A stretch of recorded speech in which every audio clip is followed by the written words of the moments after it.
மத்திய கிழக்கில் உள்ள மிகப்பெரிய அமெரிக்க ராணுவ தளமான அல் உதைத் விமான தளம் மீது ஈரானிய ஏவுகணை ஒன்று தாக்குதல் நடாத்தியுள்ளது.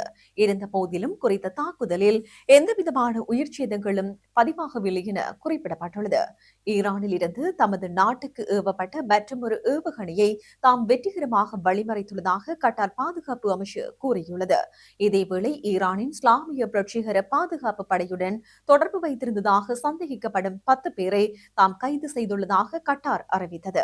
கட்டாரில் ஈரானின் இஸ்லாமிய புரட்சிகர பாதுகாப்பு படை சார்பாக செயற்பட்டதாக கருதப்படும் 2 குழுக்களை அதிகாரிகள் கைது செய்துள்ளதாக அந்த நாட்டு அரசு நிறுவனம் செய்தி வெளியிட்டுள்ளது. இவ்வாறு கைது செய்யப்பட்டவர்களில் 7 பேர் கட்டாரின் ராணுவ நிலைகளை உளவு பார்க்கும் பணியில் ஈடுபட்டிருந்ததாகவும் ஏனைய 3 ட்ரோன்களை பயன்படுத்தி சதி வேலைகளை முன்னெடுப்பதற்காக நியமிக்கப்பட்டிருந்ததாகவும் தெரிவிக்கப்பட்டுள்ளது. முக்கியமான இடங்களில் வரைபடங்கள், தகவல் தொடர்பு சாதனங்கள் மற்றும் தொழில்நுட்ப உபகரணங்கள் என்பனவும் அவர்களிடமிருந்து மீட்கப்பட்டுள்ளதாக செய்தி வெளியாகியுள்ளது.